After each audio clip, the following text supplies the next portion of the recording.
વૈદિક મેથ્સ અને નોર્મલ મેથ્સમાં શું ડિફરન્સ છે? આ જે ડિફરન્સ છે, મેથ્સ અને વૈદિક મેથ્સ જોવા જઈએ તો એક સમાન જ છે. વૈદિક મેથ્સનો સૌથી પહેલા હું દરેક પેરેન્ટ્સને રિક્વેસ્ટ કરીશ કે છોકરાઓને ઘડિયા પાછળ આપણે એક જ મિનિટમાં 1 થી લઈને 100 સુધીના ઘડિયા સમજીશું અને બોલીશું. 23નો ઘડિયો બોલવો છે અથવા તો 23નો ઘડિયો યાદ રાખવો છે. એક દિવસમાં માણસ 7,500 વખત ગણિત યુઝ કરે છે. તો ડેલી રૂટીનથી લઈ કેટલીક કોમ્પિટિટિવ એક્ઝામ્સ જે હોય છે અને એમાં સૌથી એક ઇમ્પોર્ટન્ટ રોલ હોય છે મેથ્સનો. આમ તો દરેકના પોકેટમાં ફોન હોય છે, નાના હોય કે મોટા દરેક પાસે ફોન હોય છે ને નાનું મોટું કેલ્ક્યુલેશન કરવાનું હોય તો સીધો ફોન કાઢીને તમે કરી લેતા હો છો. પણ આ કોમ્પિટિટિવ એક્ઝામ્સ કેટલીક એવી હોય છે કે જ્યાં કેલ્ક્યુલેટર પણ તમારે લઈ જવું નથી પોસિબલ બનતું અને ત્યારે આ મેથ્સની ગણતરી કરવી ખૂબ જ ડિફિકલ્ટ બને છે. તો ત્યારે એકદમ ઇઝી અને સેકન્ડોમાં જ તમે મોટી મોટી ગણતરી કઈ રીતે કરી શકશો, આ તમામ વાતો કરવાની છે આજે વાતોમાં.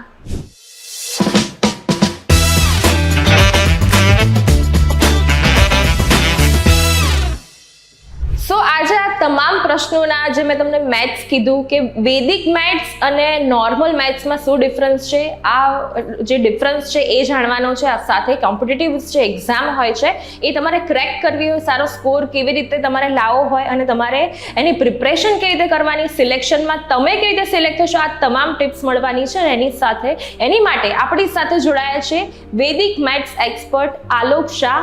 ચાલો મળાવું તમને. આલોકભાઈ, વેલકમ ટુ અવર સ્ટુડિયો. નમસ્તે, વેલકમ. આલોકભાઈ, મેથ્સ એવી વસ્તુ છે કે બાળક સ્કૂલમાં ભણવા જતું થાય ત્યાંથી લઈને ઓલમોસ્ટ બધી જ એક્ઝામ કે ડેલી રૂટીન કેલ્ક્યુલેશન, તમે નોર્મલ હાઉસવાઈફ હોય એ પણ માર્કેટમાં જાય, વેજીટેબલ કે કંઈ પરચેસ કરે ત્યારે ગણતરીમાં એ લોકોને ખૂબ જ ઇમ્પોર્ટન્ટ હોય છે. દર વખતે મોબાઈલમાં કેલ્ક્યુલેશન કરવું ઇઝી નથી બનતું, ત્યારે મોટા મોટા કેલ્ક્યુલેશન્સ કરવા હોય ત્યારે મેથ્સ બહુ કામનું છે. તો સૌથી પહેલાં તો મારે એ જાણવું છે કે મેથ્સ અને વૈદિક મેથ્સ બંને એક છે કે અલગ અલગ છે? મેથ્સ અને વૈદિક મેથ્સ જોવા જઈએ તો એક સમાન જ છે. વૈદિક મેથ્સનો મતલબ શું થયો કે ભારતનું પોતાનું ગણિત, ભારતનું પોતાનું મેથેમેટિક્સ. 1918માં શંકરાચાર્યએ આ વૈદિક મેથ્સની રચના કરી અને 1945ની આસપાસ એમને વૈદિક ગણિતની સૌથી પહેલી બુક બહાર પાડી. અને એનું એક જ પર્પઝ છે, ગણતરીને સહેલી બનાવો, ટેબલ્સને ફટાફટ યાદ રાખો. અને આજકાલ લોકોને ખબર છે ગણિતનો એક ડર છે, એક પ્રેશર છે. તો એમને એ વસ્તુ સમજાયું કે ભાઈ ગણિત અઘરું નથી, જો ભણતર સાથે ગણતર હશે તો આ વૈદિક ગણિતથી તમે ચૂટકીમાં ફટાફટ કેલ્ક્યુલેશન કરી શકશો. ઓકે, તમે એકેડેમી પણ ચલાવો છો, 8 વર્ષથી તમે એડમિશન લો છો, 8 વર્ષનું બચ્ચું હોય તો આજે આપણે માની લો કે મારે પણ શીખવું છે ને ઝીરોથી જ સ્ટાર્ટ કરવું છે, તો પહેલા મેથ્સ અને વૈદિક મેથ્સ એનો ડિફરન્સ કઈ છે, આપણે ગણતરીમાં શું ફરક પડે છે? સાચી વાત છે તમારી. હું પહેલા તમને એક વસ્તુ સમજાવીશ કે આ માટે મને મૂવી કોઈ મિલ ગયા નો એક સરસ ડાયલોગ યાદ આવ્યો છે કે ભાઈ કેલ્ક્યુલેટર કે કમ્પ્યુટરે માણસને નથી બનાવ્યો, માણસે કમ્પ્યુટર અને કેલ્ક્યુલેટરને બનાવ્યું છે. આનો મતલબ એવો થયો કે માણસ કેલ્ક્યુલેટર અને કમ્પ્યુટર કરતાં વધારે સારી રીતે ગણતરી કરી શકે છે. હવે આપણે એક એક્ઝામ્પલથી સમજીએ કે વૈદિક ગણિત પણ શું છે અને નોર્મલ ગણિત પણ શું છે. અહીંયા હું એક વૈદિક ગણિતનું એક્ઝામ્પલ લખીશ અને અહીંયા હું એક નોર્મલ ગણિતનું એક્ઝામ્પલ લખીશ. નાના છોકરાઓને સૌથી મોટી જે બીક લાગતી હોય છે ને એ છે મલ્ટીપ્લિકેશન એટલે કે ગુણાકાર. ચલો આપણે એક ગુણાકાર કરીએ. આપણને એવું પૂછ્યું હોય કે મારે 23 એટલે 23 ગુણ્યા 12 કરવું છે. આપણે નોર્મલ મેથડથી આવી રીતે કરતા હોય છે કે પહેલા અહીંયા 0 લખતા હતા, 3 into 1 3, ઘણા બધાને સ્કૂલની મેમરી યાદ આવી છે. 2 into 1 આપણે લખતા હતા 230, પછી 3 into 2 કરતા હતા 6, 2 2s કરતા હતા 4 અને પછી આમ સરવાળો કરીને આપણે આ રીતે એનો આન્સર લાવતા હતા. આ છે આપણું આજનું ગણિત. પણ વિચારો જ્યારે નંબર જ નતા, આદિમાનવની વાત કરીએ કે અર્લી મેનની વાત કરીએ, નંબર જ નતા ત્યારે થતું તું કેમ? શું આપણે સ્કૂલમાં પ્રશ્ન પૂછીએ છીએ કે ભાઈ 3 ગુણ્યા 2 6 જ કેમ થાય? આનો જવાબ છે આપણા શાસ્ત્ર, આપણા વેદો. આ 23 છે ને હું વેદોની સંખ્યામાં લખીશ તો પહેલા 2 છે તો અહીંયા 2 લાઈન ડ્રો કરીશ, પછી નંબર 3 છે તો હું અહીંયા 3 લાઈન ડ્રો કરીશ. ધ્યાનથી સમજો. નેક્સ્ટ આવે છે આપણી પાસે બીજો નંબર, જે નંબર છે આપણો બેઝિકલી 12. 1 છે તો અહીંયા 1 લાઈન ડ્રો કરીશ અને આ 2 છે તો અહીંયા 2 લાઈન ડ્રો કરીશ. ધ્યાનથી જોશો ને તો આ આન્સર, આ જવાબ અને આ વસ્તુ બંને સેમ જ છે. જો આપણે સમજીએ, આ બંને પોઈન્ટ 2 જગ્યાએ મળે છે. આ 2 જગ્યાએ 2 લાઈન ઇન્ટરસેક્ટ કરે છે, તો અહીંયા લખીશ આ વસ્તુ થઈ 2, 1 2 3 4, આ વસ્તુ થઈ ગઈ 4, 1 2 3, આ વસ્તુ થઈ ગઈ 3, 1 2 3 4 5 6, આ વસ્તુ થઈ ગઈ 6. ધ્યાનથી જુઓ, આ 23 છે એ અહીંયાથી આવે છે, આ 46 છે એ અહીંયાથી આવે છે, અને જે આપણે આન્સર કહે છે 276 એટલે 276, તો 4 વત્તા 3 થશે અહીંયા 7, અને આ આન્સર મારો જવાબ આવી ગયો 276, ધેટ ઇઝ 276. અરે વાહ, વસ્તુ સેમ જ છે. આ કલ્ચર છે અને આ એનું આધુનિક રૂપ છે. બરાબર છે. સો મેથ્સ અને વૈદિક મેથ્સનો આટલો ડિફરન્સ છે. હવે મારે એ જાણવું છે કે આપણે ગણિતમાં પેલા કહેતા ઘડિયા આવતા હતા, ગુજરાતી એકદમ શુદ્ધ ગુજરાતીમાં કહીએ તો નાના બાળકને એ શીખવાડવા હોય તો એની નાની ટેકનિક કઈ? 100%. સૌથી પહેલા હું દરેક પેરેન્ટ્સને રિક્વેસ્ટ કરીશ કે છોકરાઓને ઘડિયા પાછળ કોઈ વધારે પડતું પ્રેશર ના આપો. મારા દિવાળી વેકેશનમાં કે ઉનાળુ વેકેશનમાં દર વખતે મારા મમ્મી એક જ વસ્તુ કહેતા હતા કે આ વેકેશનમાં આપણે 1 થી 20 સુધીના ઘડિયા કરી નાખવાના, અને લગભગ દરેક પેરેન્ટ્સની આ જ વસ્તુ હશે. કદાચ આજ સુધી પણ દરેક વેકેશનમાં હું પ્લાન કરતો હતો પણ એ નહોતા બની શક્યા. હવે આપણે એક જ મિનિટમાં સમજીશું કે જો મારે બધા જ ઘડિયા 1 થી 100 સુધીના દરેક ઘડિયા યાદ રાખવા હોય તો કઈ રીતે યાદ રાખી શકાય. તો હવે આપણે જોઈશું ઘડિયા કઈ રીતે આપણે સમજી શકાય. આપણે એક જ મિનિટમાં 1 થી લઈને 100 સુધીના ઘડિયા સમજીશું અને બોલીશું. 99 નો ઘડિયો, મેં ઇન્ડિયા ગોટ ટેલેન્ટમાં એક એપિસોડ જોયો હતો. બચ્ચાને પૂછવામાં આવ્યું કે 99 નો ઘડિયો બોલો. 8 વર્ષનું 9 વર્ષનું છોકરું 99 નો ઘડિયો બોલે છે. કેવી રીતે ખબર છે? 99 1 99, 99 2 198, 297, 396, 495, 594, 693, 792, 891 and 990. લોકોને એવું લાગશે કે આ મેજિક છે. હવે ધ્યાનથી આપણે સમજીએ કે કોઈ પણ ઘડિયો 1 થી 100 સુધીનો આપણે કઈ રીતે સમજી શકીશું અથવા તો યાદ રાખી શકીએ. સપોઝ આપણે 23 નો ઘડિયો બોલવો છે અથવા તો 23 નો ઘડિયો યાદ રાખવો છે. ડરતા નહીં, બહુ સહેલી વસ્તુ છે. તો પહેલા હું 2 નો ઘડિયો લખીશ. 2 1s are 2, 4 6 8 10 12 14 16 18 20. એ વસ્તુમાં હું શ્યોર છું કે દરેક નાના વિદ્યાર્થીઓને 2 અને 3 નો ટેબલ તો આવડતું જ હોય. સેમ રીતે આપણે 3 નો ઘડિયો લખીશું. 3 6 9 12 15 18 21 24 27 and 30. હવે હું ધ્યાનથી જોઈશ ને, આ 2 અને 3 નો ઘડિયો નથી, આ એકચ્યુઅલી છે તમારો 23 નો ઘડિયો. કઈ રીતે એ આપણે સમજીએ.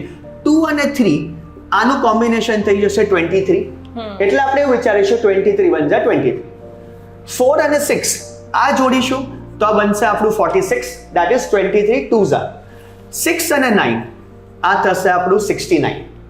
હવે જ્યારે અહીંયા 2 વર્ગ અથવા તો 2 સંખ્યા આવે તો આ સંખ્યાને આપણે આગળ એડ કરીશું. 8 અને 1 થશે 9 અને 2, તો આ આન્સર આવી ગયો આપણો 92.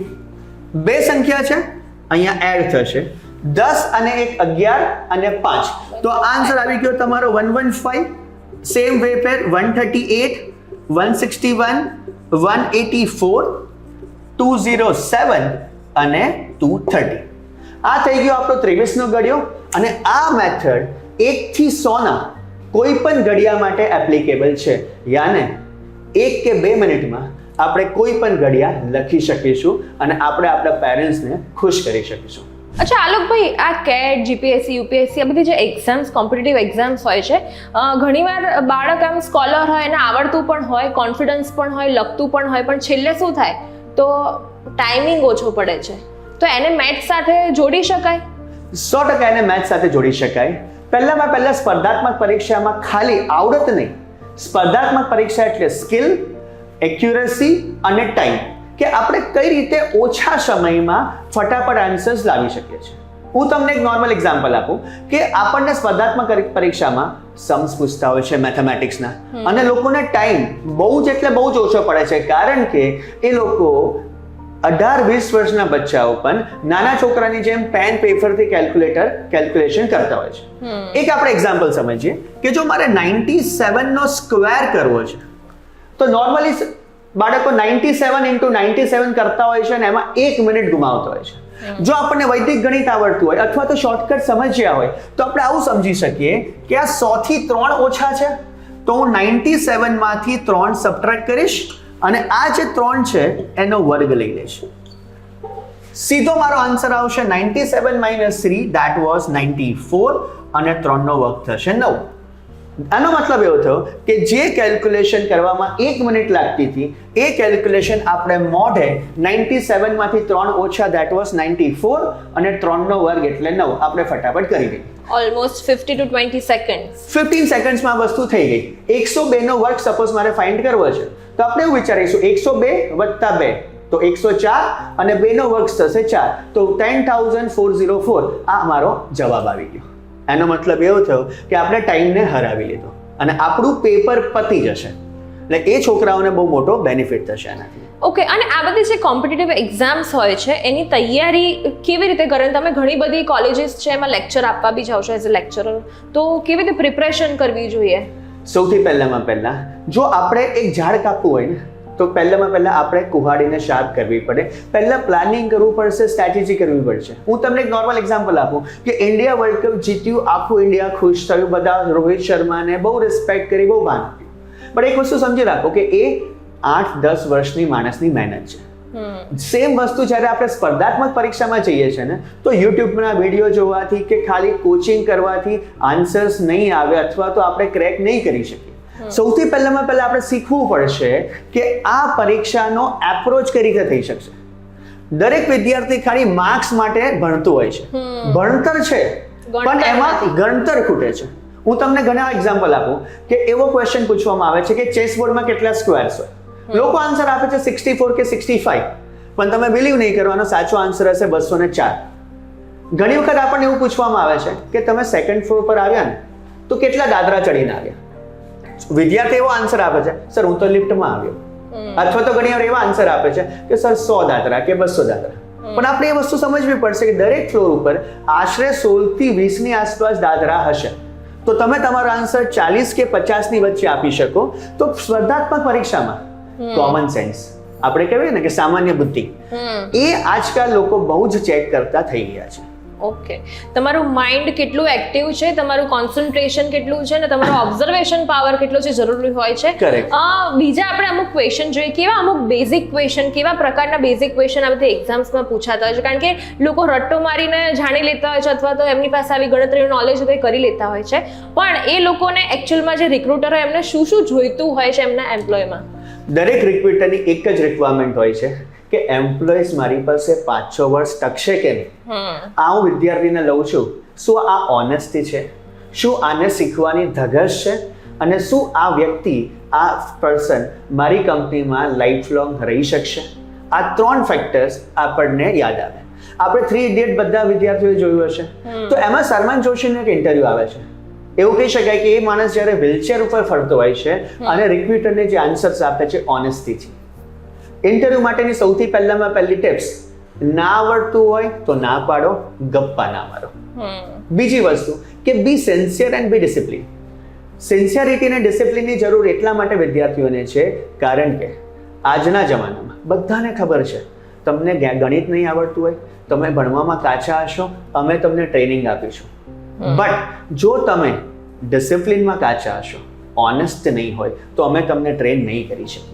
તો આ જ દરેક વિદ્યાર્થીઓએ ધ્યાન રાખવાની છે કે ભાઈ મહેનત કરો અને એક ભૂલ ક્યારેય ના કરો કે એક્ઝામના આગલા દિવસે ભણશો, ઇન્ટરવ્યુનું ગોખશો, કામ નહીં થાય. આ પ્રોસેસ તમારે પહેલેથી પદ્ધતિસર કરવી જ પડશે. બિલકુલ. તમે જેમ કે કોલેજીસમાં ટ્રેનિંગ આપો છો, માની લો કે આપણા વ્યુઅર પણ આપણી એક કોલેજ સ્ટુડન્ટ જ છે, તો સપોઝ ફર્સ્ટ ચેપ્ટર કયું રાખો છો? બેઝિક ત્યાંથી શરૂઆત થતી હોય છે. કોલેજના પહેલા જ વર્ષમાં દરેક વિદ્યાર્થીએ સમજવું પડશે કે 3 વર્ષ કે 4 વર્ષ તમે જે પણ કોર્સ કરો છો ને એમાં તમે ભણવા સિવાય બીજું શું કરી રહ્યા છો. માર્ક્સ સિવાય કેવી એક્સ્ટ્રા એક્ટિવિટીઝ આપણી પાસે છે, કેવા અધર સર્ટિફિકેટ્સ મેળવ્યા છે, જેવી રીતે કોર્સેરા છે, જેવી રીતે યુડીમી છે, જેવી રીતે બહુ જ સારા ઓનલાઈન અને ઓફલાઈન સર્ટિફિકેટ્સ અને કોર્સીસ અવેલેબલ છે, અને એ પણ ફ્રીમાં. આપણી ગવર્મેન્ટ પણ ઘણી સારી ઇનિશિયેટિવ લઈ રહી છે. તો દરેક વિદ્યાર્થીઓએ સમજવું પડશે કે 4 વર્ષની લાઈફ 70% 80% ગુજરાતના 90% એન્જિનિયર્સ અથવા તો BBA BCA ગ્રેજ્યુએટ્સ લાવે છે. તો આપણે એ લોકો કરતા યુનિક શું કર્યું છે? અને સૌથી મોટો જે પ્રોબ્લેમ છે ને ગુજરાતના છોકરાઓનો, એ છે કમ્યુનિકેશન સ્કિલ્સ. ઇંગ્લિશ બોલવું, ઇન્ટરવ્યુઝ કઈ રીતે ફેસ કરવા અને કઈ રીતે સામેવાળાને ઇમ્પ્રેસ કરો, આ 3-4 ફેક્ટર્સમાં આપણા વિદ્યાર્થીઓ બહુ જ કાચા પડે છે. તો એને ડેવલપ કઈ રીતે કરી શકાય? એક જ વસ્તુથી, સેલ્ફ બિલીફ અને સેલ્ફ કોન્ફિડન્સ. હું જ્યારે નાનો હતો ને, હું પણ ગુજરાતી મીડિયમમાં 12મા સુધી ભણ્યો. કદાચ મારી એન્જિનિયરિંગ કોલેજીસમાં પણ આ જ વસ્તુ હતી કે ક્લાસમાં પણ અમે બધા ગુજરાતી મીડિયમમાં જ વાત કરતા હતા. બટ જ્યારે દુનિયા જોઈ, માસ્ટર્સ કરવા ગયો, ત્યારે મને સમજ પડી કે આ નહીં ચાલે. હું દરેક વિદ્યાર્થીઓને એક જ સલાહ આપીશ કે પહેલા જ વર્ષથી ઇંગ્લિશ બોલવાનું સ્ટાર્ટ કરો, કમ્યુનિકેશન કરવાનું સ્ટાર્ટ કરો, પબ્લિકલી આવો, ગ્રુપમાં લોકો સાથે વાતો કરો. શરૂઆતમાં મિરર સામે બોલો, પછી ધીરે ધીરે 2 વ્યક્તિ સાથે બોલો, પછી ધીરે ધીરે 10 વ્યક્તિ સાથે બોલો. બટ આ વસ્તુ જો કોલેજમાં થશે તો જ આપણે લાઈફ લોંગ એને ગ્રો કરી શકીશું. બિલકુલ, વોકાબ્યુલરી પણ બહુ જ ઇમ્પોર્ટન્ટ અંદર હોય છે. આ સાથે ન્યૂઝપેપર સમથિંગ બી એવા કંઈક બેઝિક ક્વેશ્ચન પૂછાતા છે. કેવા પ્રકારના ક્વેશ્ચન પૂછી શકાય, આમ પૂછાતા હોય છે જનરલી? મને ઇન્ટરવ્યુમાં સૌથી પહેલો ક્વેશ્ચન પૂછ્યો છો કે તમે આજે ન્યૂઝપેપર સવારે વાંચ્યું? મેં આન્સર આપ્યો હા. એમાં કેટલા પેજીસ હતા? મેં ફટાક કરીને આન્સર આપી દીધો કે ભાઈ 24. હવે જ્યારે હું લોકોને ઇન્ટરવ્યુ લઉં છું અથવા જ્યારે હું લોકોને ટ્રેન કરું છું, ત્યારે સૌથી પહેલો ક્વેશ્ચન આ જ પૂછું છું કે આજના ન્યૂઝપેપરમાં કેટલા પેજીસ હતા? ઘણા છોકરાઓ આન્સર આપે છે સર 25, ઘણા છોકરાઓ આન્સર આપે છે 27. યાદ રાખો બચ્ચા લોકો, ન્યૂઝપેપરમાં પેજીસ હંમેશા 4ના મલ્ટીપલમાં હોય. ઘણા ખબર છે શું ભૂલ કરે છે? સર કયું ન્યૂઝપેપર? સર પૂર્તિ ગણવાની કે નહીં ગણવાની? સર ઘરે પેલો એક્સ્ટ્રા ન્યૂઝપેપર આવે ગણવાનું કે નહીં? આ ક્વેશ્ચન એટલા માટે પૂછવામાં આવે છે, they want to check your presence of mind. આમને તમારું પ્રેઝન્સ ઓફ માઇન્ડ ચેક કરવું હોય છે. તો યાદ રાખો, number of pages in the newspaper હંમેશા 4ના મલ્ટીપલમાં આવે. બીજો એક ક્વેશ્ચન એવો બહુ જ પૂછાય છે કે તમે જ્યાં બેઠા છો ને, એની પાછળની દિવાલનો કલર શું? ભૂલે ચૂકે પણ તમે આમ પાછળ જોયું ને તો સમજી જવાનું કે તમે રિજેક્ટ થશો. નોર્મલી જે કલર આગળ હશે એ જ કલર બેક વોલનો હશે. તો ફટાક દઈને તમે એ આન્સર આપી શકશો. તો આવા ઘણા બધા ટ્રિકી ક્વેશ્ચન છે. ગણિતનો એક પ્રશ્ન પૂછો, 1099 + 1, 1099 + 1. મેડમ બિલીવ નહીં કરો, તમે 99% લોકો આનો આન્સર 2000 આપે છે. એકચ્યુઅલી આનો આન્સર થશે 1100, 1100. આ ક્વેશ્ચન અઘરા નથી. એ ચેક કરે છે કે તમે કેટલા સજાગ છો, કેટલા જાગો છો. અને આ જ વસ્તુ આજકાલ આજના છોકરાઓમાં ક્યાંક ને ક્યાંક ગોખણપટ્ટીવાળા જ્ઞાનમાં લેકિંગ છે. આપણે વૈદિક મેથ્સની વાત કરીએ, ઘણા બધા પેરેન્ટ્સ એવું છે કે હજી અવેર નથી કે આ મેથ્સનું ઇમ્પોર્ટન્સ શું છે. તો કેટલા વર્ષનું બાળક થાય ત્યાંથી એમને આ જ્ઞાન આપવું જરૂરી છે? કારણ કે અત્યારે દરેક પેરેન્ટ્સ એવું ઈચ્છે છે કે મારા બચ્ચા કોઈ પણ એક્સ્ટ્રા એક્ટિવિટીમાં ઇન્વોલ્વ થાય. ઘણા લોકો મ્યુઝિક શીખતા હોય છે, ઘણા લોકો કરાટે શીખતા હોય છે, પણ એવી જ રીતે આ ક્લાસમાં પણ ઇન્વોલ્વમેન્ટ એમનું હોવું જોઈએ, એવું કેટલું માનો છો તમે? હું આ જ વસ્તુ માનું છું કે લાઈફ ઇઝ અ રેસ. એ બહુ બધા લોકોએ કીધું છે, પણ એક વસ્તુ સમજો, રેસમાં પણ બહુ જ ઓછા લોકો પાર્ટિસિપેટ કરે છે. રેસ છે, પણ સૌથી પહેલી વસ્તુ, તમે તમારા ગમતા સબ્જેક્ટની રેસ લગાવો. આજે ખાલી ડોક્ટર અને એન્જિનિયર્સ જ સારું કમાય છે કે સારી જોબ મેળવે છે એવું નથી. Lecturers, architects, designing, social media, influencer, even આજકાલ તો તમે જુઓ ડોલી ચાયવાલા પણ કેવા આગળ વધી ગયા છે. તો આ વસ્તુ સમજવું પડશે કે ભાઈ મેથેમેટિક્સમાં પહેલા છોકરાઓનો ઇન્ટરેસ્ટ પકડો. એક દિવસમાં માણસ 7,500 વખત ગણિત યુઝ કરે છે, પણ એને આ વસ્તુની ખબર જ નથી. તો સૌથી પહેલા એને સમજાવો કે બેટા આ મેથ્સ છે અને મેથ્સ ટફ નથી. મેથ્સ એટલે ગમ્મત. ખબર છે, ગણિત ગમ્મત અને એવા જાતના કાર્યક્રમો આવતા હતા. એવા અલગ અલગ કાર્યક્રમોની અત્યારે જરૂર છે. અને મેથ્સમાં છોકરાઓ એટલે જ માર્ક્સ ઓછા લાવે છે કારણ કે પેરેન્ટ્સ એના ઉપર બહુ જ પ્રેશર આપી રહે છે. બેટા બીજા સબ્જેક્ટ નહીં ભણો તો ચાલશે, ગણિત અને વિજ્ઞાનમાં આપણે સારામાં સારો સ્કોર કરવાનો. જે દિવસે આ પ્રેશર ઘટ્યું અને છોકરાને એવું કીધું ને, બેટા તું મેથ્સ કર, મેથ્સ જોતા જોતા કર, સોંગ સાંભળતા સાંભળતા કર, મૂવી જોતા જોતા કર કે કાર્ટૂન જોતા જોતા કર, તો છોકરાઓનું ધ્યાન કે ફોકસ એમાં વધશે. બિલકુલ, પ્રેઝન્સ ઓફ માઇન્ડ જરૂરી છે અને એમની મનગમતી એક્ટિવિટીમાંથી પણ મળતું હોય છે. બિલકુલ. આલોકભાઈ, તમે આ જે ફિલ્ડ ચૂઝ કર્યું છે વૈદિક મેથ્સ, મતલબ ઘણા બધા લોકો ઘણા ડ્રીમ્સ હોય છે અને આ જે ફિલ્ડ ચૂઝ કરવા પાછળનું કારણ શું કહી શકાય? મારું ડ્રીમ તો એક જ હતું કે મારે સારામાં સારી MBA કોલેજીસમાં એડમિશન લેવું છે. એના માટે હું કેટની પ્રિપેરેશન કરતો હતો. Fortunately I score 99% in cat, but major challenge જે મને આવી હતી ને એ જ હતી સમય.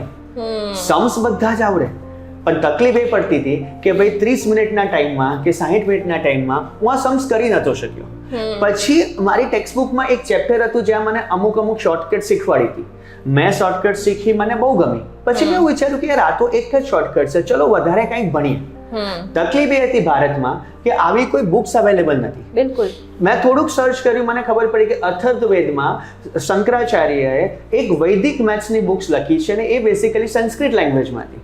એ ટાઈમે તો ગૂગલ ટ્રાન્સલેટર કે આ બધી સિસ્ટમ અવેલેબલ હતી નહીં. તો ધીરે ધીરે લોકોની હેલ્પ લઈને તુક્કા મારીને, અને એન્જિનિયર્સ હોય એટલે જુગાડ તો કરે જ, એ કરીને અલગ મેથડ શીખી અને જ્યારે મેં એપ્લાય કરી તો મારા પેપર્સ પતવા લાગ્યા, ફટાફટ મને આન્સર્સ આપવા લાગ્યો. અને મારો જે ફિયર હતો ને કે દેટ વોઝ પેપર પતશે કે નહીં, એ લોકો કરતા અડધો કલાક પહેલા મારું પેપર પતી જતું હતું અને એ પણ ભૂલ વગર.